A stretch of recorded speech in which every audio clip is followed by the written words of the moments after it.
Okay, today's video is not going to be as fun as I like them. I really feel like it is no coincidence that I cannot find my cross necklace today. Hello everybody, it's Julian James and welcome back to the Julian James Show. I'm excited to be here for another exciting week. This week's video is about something a little bit less jovial than usual. I just really wanted to take a minute and talk about something that's gonna be affecting a lot of people. It already does affect a lot of people.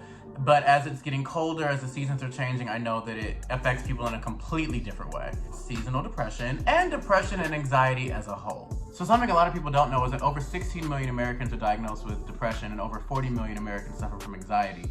And you know, I'm someone who suffered from depression sporadically throughout life. I would describe them more as depressive episodes. But a lot of people live depressive episodes. A lot of people have constant anxiety. Last year, I was diagnosed with what is called debilitating anxiety. What that means is that I went through a depressive episode that was literally debilitating. Like, I could not do anything. Like, if we took a shower, we won. If we managed to get out of bed and put food in my stomach, we won. There was a period for about 5 or 6 months last year and the beginning of this year that would be described as debilitating anxiety. If you're someone like me who can be triggered into depressive episodes or whose anxiety can be triggered, it's a little different than seasonal depression. What people describe seasonal depression as being as the seasons change, as it gets colder earlier and darker earlier, like that will trigger the depression. I'm sorry, I'm really pressed about my hair. For me, a depressive episode can be triggered by just about anything. Obviously not everything, but there are certain things where some people would be completely normal and they would just roll off their shoulders and keep moving. For me, it can literally stunt me for weeks or months at a time. For most of us, depression starts when something really traumatic happens and we have to respond in a way that is not healthy. That's just sweeping it under the rug because we gotta go to work or we got kids or, you know, a number of things. And for me personally, I had a really bad thing happen like the fall of 2017, to the point where I didn't even really address what happened until I was in therapy earlier this year before the pandemic really popped off. It was when I was coming out of it, which would have to say would be around June, July, was when I kind of realized, you know, it's kind of like coming down from the high. When the depressive episode, or at least for me, when a depressive episode ends, you're kind of just like, oh my goodness, what just happened? Like, it's like you're snapped back to reality, but like you're snapped back to reality very slowly. And a lot of people who don't experience depression the way I do, or who don't, you know, experience depression or anxiety at all, it may not make sense to them, but sometimes when I'm like speaking to people who suffer from depressive episodes or, you know, a multitude of health disorders, they will be like, oh no, that makes perfect sense. So it's kind of like, the thing that's so tricky about mental health is that no two cases are the same. So a lot of the time when there's no one to relate to, you kind of feel like you're the one that's crazy or you're the one bugging out. And 9 times out of 10, it's just because no one around you can relate.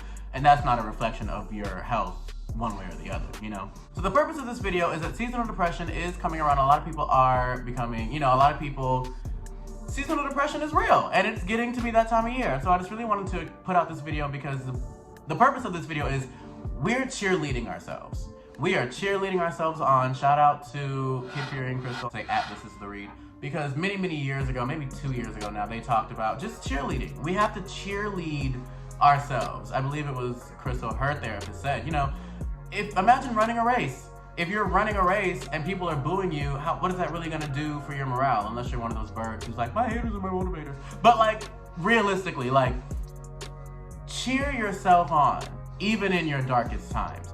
You know, sometimes it's gonna be hard. The thing about depression for me that I had to accept when I was going through a depressive episode is that sometimes I was in it for the long haul. Sometimes I was gonna be feeling this way for a minute. Sometimes the end was nowhere in sight. There was no light at the end of the tunnel. And that's okay, because it's the mental illness that tells you that there's something wrong with you because of that. There's nothing wrong with you. No two cases are the same. We are nurturing ourselves. We're putting ourselves in environments that will encourage us and that will feed us. We are being patient with ourselves. We're being gentle with ourselves. We're not being aggressive with ourselves, okay?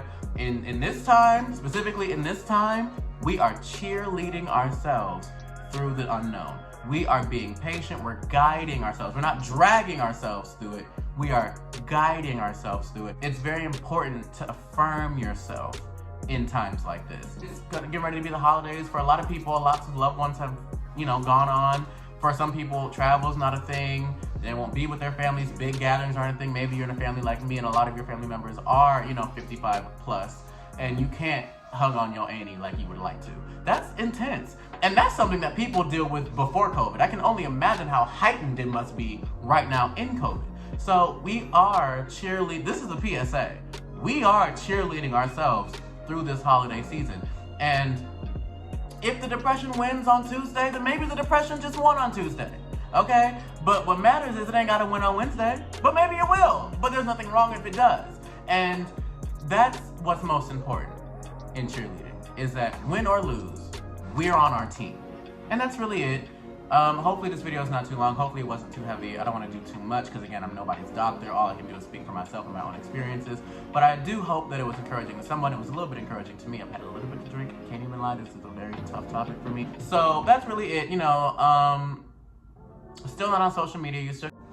I have no idea where that just cut off. But anyway, I'm not on social media, so you can't follow me anywhere. And, you know, if you like this video, give it a thumbs up. If you don't like the video, please do give it a thumbs up. And please stop being a hater, because no one likes haters. Tell your mother, your brother, your sister, and your friends to cheerlead you on and cheerlead themselves on, and to watch this video and subscribe to this channel. And I will see you guys in 1 week.